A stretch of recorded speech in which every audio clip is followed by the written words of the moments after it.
What's up, YouTube? It's the Action Figure Grader coming back to you with another video. We're going to take a look at recent sales on eBay of loose graded vintage Star Wars figures. I think everything I've got in this video are AFA and UKG graded items, and we've got a pretty wide assortment here, everything from first 12 all the way through to a Uze unpainted non-sonic welded bootleg from Turkey. So pretty good assortment, and where possible, I found the same character in different grades or the same grade, so you can see the wide disparity of prices on some of these, depending on the photos, depending on if it's a trusted seller. But pretty interesting data points here for mostly common figures. There's a few kind of rare foreign variants we're going to cover, but as always, thanks to my Patreon supporters, patreon.com/actionfiguregrader is where you can go to sign up. So let's take a look. First of all, I've got a couple of Spanish POC figures, and those are the early Spanish figures that have Hong Kong date stamps, but those parts were imported from Hong Kong to the Spanish factory, the POC Spanish factory. They were assembled and painted and distributed in Spain. So this one is a POC Darth Vader, UKG 80%, and there's the label on it.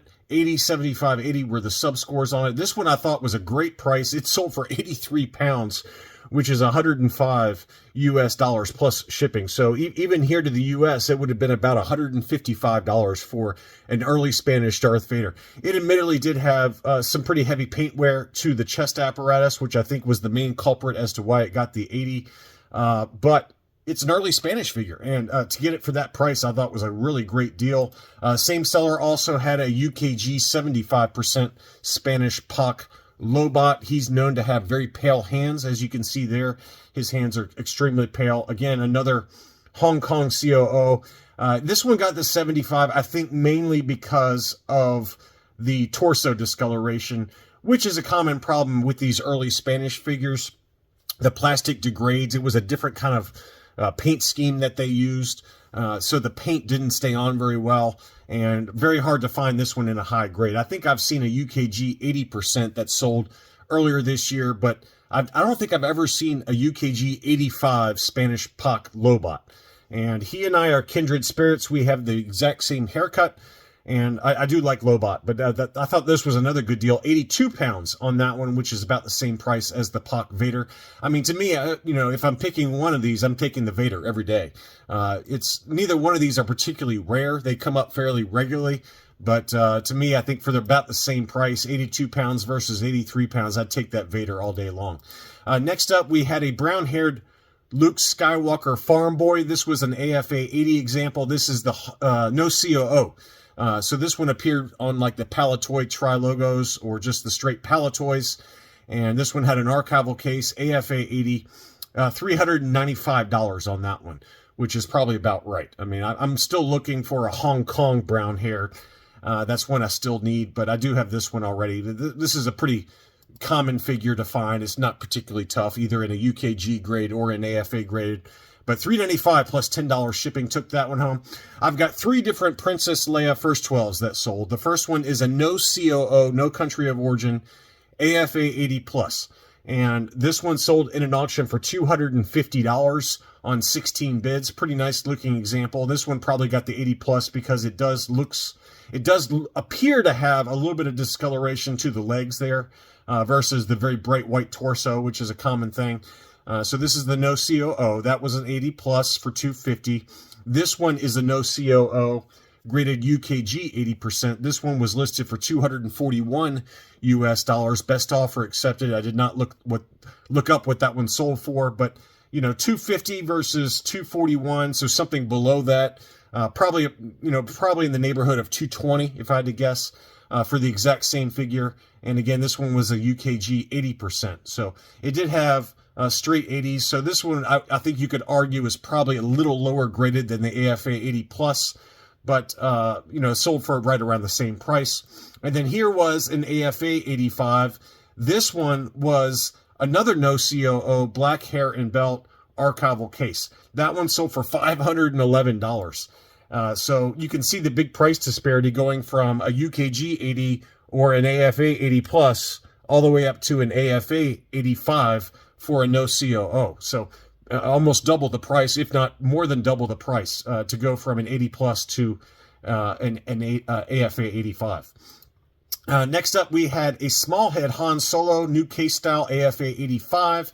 That one sold for $361. That's about right. I mean, in general, the smaller head Hans, Hong Kong molded legs, that's about right. I mean, they just tend to command a big premium versus the large head Hans, but 361 in an auction took that home.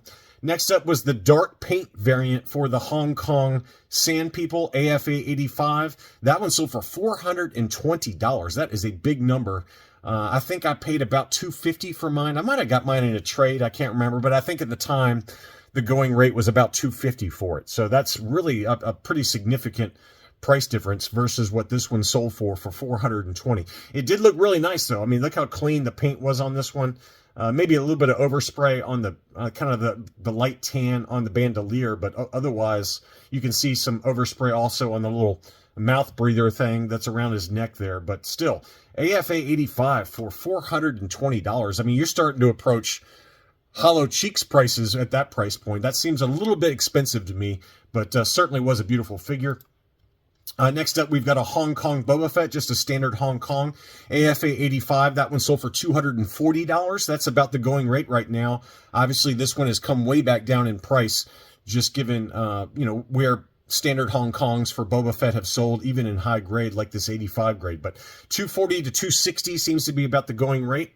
Next up was a Taiwan version of Boba Fett, UKG 90%. So very, very high grade on this Taiwan. It was advertised as having the V5 blaster, although the label did not say that. So it's weird. Sometimes UKG says that on the label and says V5 blaster in parentheses. This one did not, but it was advertised as having the V5 blaster, and it was a UKG 90%. So very, very high grade example, and it looks every bit of a 90 grade to me.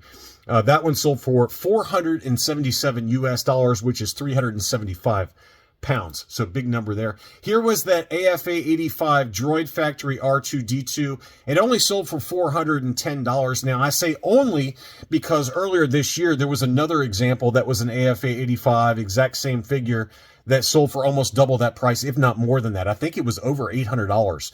But the reason that this one was held down is you can see the sticker on R2 has started to peel off. And so I'm surprised it got the 85, but again, the label could have started to come off after it was graded, who knows, but that held the price down significantly. It sold for $410, which is a big discount relative to the other example that sold earlier this year. And admittedly, it's a different market environment, right? Prices have come back down, even on high-grade, more common figures. Although this is not super common, the Droid Factory R2-D2 in an AFA 85, this is only the second example I can remember that sold in an auction this year. So it's not super common, but, it's not like a holy grail type of item. But that's a big discount, but I think it's appropriately discounted just given what that sticker has done around the body there for R2-D2. Next up, I've got several different Yodas that sold. This was an AFA 85 Orange Snake Yoda, Hong Kong, so a standard orange snake. It's not hard to find this one. That one sold for $202.50, which is down from the last data point I remember, which was about $230. So $202.50 on that one. And then here was the brown snake version. This one sold for $230. So pretty significant price discounts. This one is the dark green head. There is also a lighter green head as well as a gray head, Cater Factory version of the brown snake Yoda. But $230 on that one. Versus $202.50 for the orange snake.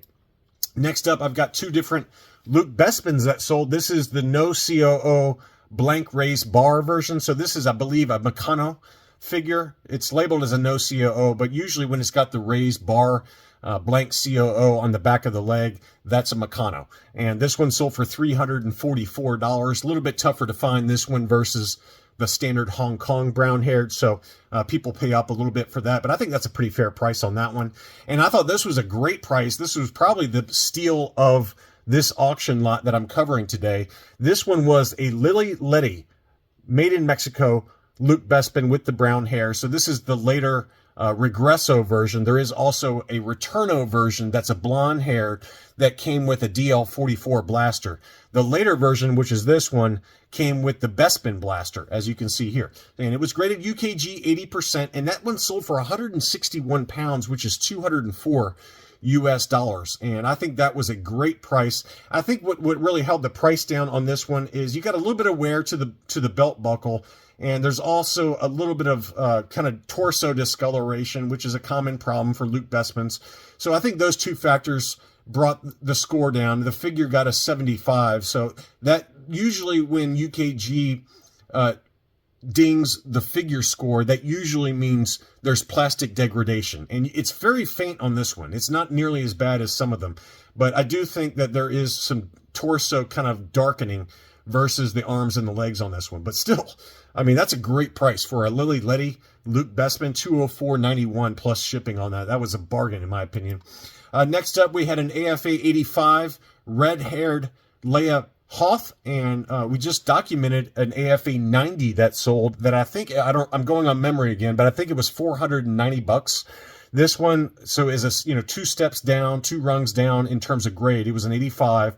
That one sold for $227.50, so you can see the price discount relative to that AFA 90 that sold a week or two ago, but pretty good price there. I've got 3 different Bosks that sold. The first one is a gloss paint olive head Hong Kong AFA 85. Very common. This is probably the most common of all the Bosks that are out there. That one sold for $192.50, which I thought was a very fair price. Next up was a flat paint olive head Hong Kong AFA 85 plus. So it's a step up in grade, but it's a different, different paint scheme. It looks like the glossy to me, but it's labeled as the flat paint AFA 85 plus, $270. Now, I've got another example that sold right around the same time, exact same grade, exact same everything, and here it is right here. This is an AFA 85 plus flat paint Hong Kong olive head Bossk, and that one sold for $382. And so this is a testament to the quality of the photos, as well as the fact that this seller has a selling reputation on eBay. This seller, Brown's 8888, always sells figures, so people know and trust this seller versus this seller. I don't know who this seller is, but I'm just shocked by the price difference. And, his photos are not as good, right? The photos here versus the photos here, so it's pretty incredible, though, to see the price difference. That one closed on August 29th for $270. This one closed 2 days earlier on August 27th for $382. So those are huge price disparities for the exact same figure, exact same COO, and the exact same AFA grade. So just pretty shocking there to see that price difference. Next up, I've got 2 different IG88s that sold, and they were both the same body, gray body, Hong Kong AFA 85. That one sold for $144 in an AFA 85. Now, what do you think an AFA 90 would sell for? But the catch is it's an older case style. And as you know, right now, AFA still has not opened up grading. So if you wanted to buy an AFA 90 in an older case style, but wanted it displayed like this is a much better display style, but it's a higher grade. And this is the AFA 90 from that same seller. Again, older case style, but that one sold for $136. So to me, there's a value proposition here in buying this one, waiting for AFA to open back up for loose grading, sending this one back in to get recased, and next thing you know, you've got an item that I think would sell for a pretty significant price premium to this one that sold for $144. I bet in a new case style AFA 90, it would probably sell for $250 or so. That's just my guess. But you could buy this one for $136 plus $20 shipping, so that's about $156 before eBay sales tax, state sales taxes. Send it back in to get graded. It's probably not much of a value proposition now that I think about it, because you'd have to get the recasing cost plus the shipping to and from AFA, and by the time you do all that, you probably got about $250 into it. So maybe you'd have to hope for an even bigger price premium, which is maybe not going to happen in the current environment. So anyway, I just thought I would show that because it's an older case style AFA 90 that sold for about the same price as this one that was only an AFA 85. Next up, I wanted to highlight this one. This is an AFA 85 plus 21B flat finish, and it sold for $224.50. And this is a case of buy the figure and not the grade, because I would argue that this one is overgraded. If you look at the back photo on the butt of this 21B medical droid, it's got huge amount of scuffing on the butt. Look at that.